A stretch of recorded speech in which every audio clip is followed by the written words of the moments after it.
Hey, I'm Michael Weston, and I play Houdini on Houdini and Doyle. I'm going to join you on camera. Yay! Come on in. What we got?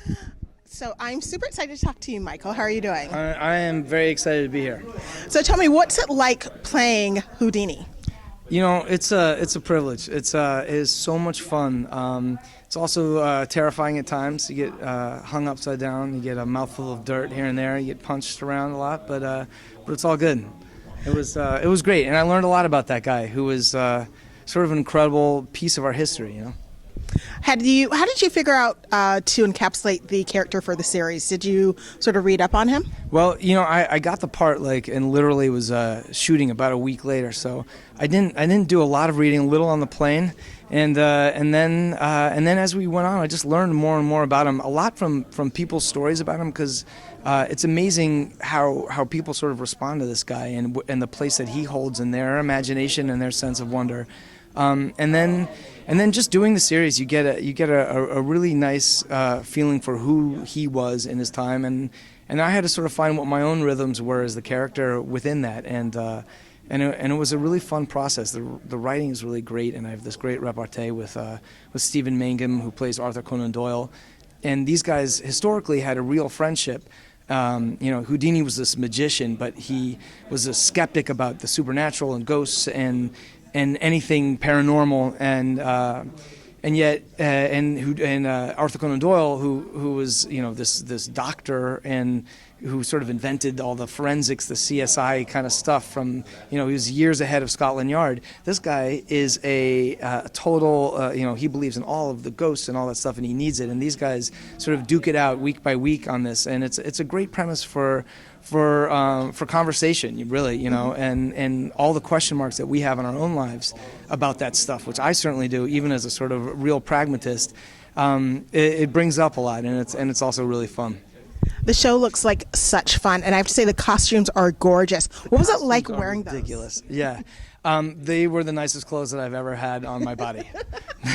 They're seriously, like, I couldn't even believe it, like, the first day. They're from these, like, you know, these old tailors in London that have been making the same shoes for 400 years, and then they, you know, these waistcoats that they wove the material. I mean, it was sort of obscene. And then you know, and then you get to wear them, and you get this moment as an actor where you're actually, like, you sort of believe you're in it all. You look down the street and there's carriages and gravel, and all the extras are these British extras that are really good, and they take it seriously, and they don't overact, and they're awesome. And then you get to wear these clothes, and you get to sort of be in this period, and it really was, like I say, it was a privilege and so much fun.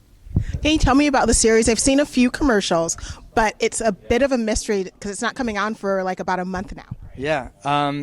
Yeah. So what do you want me to tell you about? Is it the series itself? Because I know you guys have shot the first 10 episodes the first season. Yeah, we shot the first 10 episodes. We shot in the UK, in Manchester and Liverpool, in these sort of amazing old, sort of eclectic, beautiful architectural things that are still there, these buildings and, you know, these settings that were just amazing, sort of mise en scène, like and then yeah, it's about this friendship of these two guys, and then there's a third point of the triangle, which is the first female constable, and we've smeared history's lines just a little bit for our purposes and put it at the turn of the century and put these three sort of epic personalities together, and they duke it out and have a great time every week as they sort of go after, you know, they try and solve the case of the week, but it's an adventure, and it's a thriller, and it's also a sort of real love story between these two guys, a bromance of sorts. I love bromances. It's a bromance. So tell me, having to be Houdini, did they make you do any of his famous tricks? Yeah, I was there about a week and a half, and then they were hanging me upside down in a tank of water. It was really, you know, who does that? That is scary. Yeah, it was actually, I was sort of cocky about it at first, and then they actually did it, and then I was less cocky, because they hang you by upside down, and you know, they tell me it's safe, but like they really just tied like some rope around my legs, and then there were two guys on this like really sort of antiquated crank and pulley system lowering me into this tank that is immovable because it's 300 tons of water, and if they drop me, I'm dead. And so that, you know, and I'm all shackled up, and actually doing that was was a great entrance into the character because, well, one, it's terrifying. You actually get to see what this guy did in order to do those tricks. Like I was cocky about it, and then I was immediately not cocky as I was afraid for my life. You're totally out of control, and I couldn't get over my own butterflies and like catch my breath. And so I'd be like, all right, I'm ready, and I'd immediately be like hyperventilating trying to get there, and they'd lower me into the water, and I'd be almost dead. And then we were shooting this old theater in the Palace Theater in Manchester, which is the theater that actually Houdini did his performance in like 100 years to the day almost. And so I'm looking out at this theater, these velvet sort of seats and this beautiful warm lighting and these seats that go all the way up to the ceiling. It's just it's so beautiful from the stage, and then all these extras that were, I mean, they really were, when I say they're talented, they were like 100%, and they were all dressed beautifully. And they're pounding on their drums and they're yelling as I'm being lowered in, and you get this second as an actor where you just like, you buy it, and it's so rare, you're punching your clock and you're doing your thing and you're going to lunch, and then this was magical for me. It really was.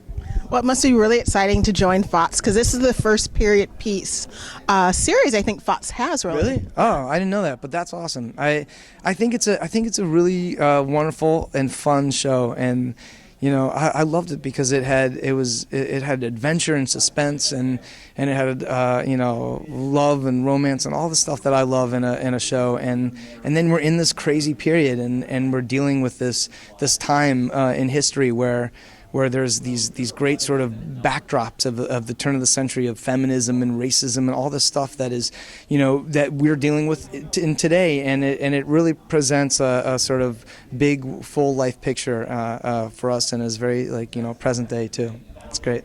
So how are you enjoying the geek world of coming to WonderCon? I love the geek world here. I could live in the geek world here because it's my people's, and it's also like it's a privilege for us as actors because you're amongst real fans who know the genre, they know the work, and they take it seriously, and they actively love it. Like, they don't hide it, and it's such a great feeling as an actor. You just I could live at these things. They're fun.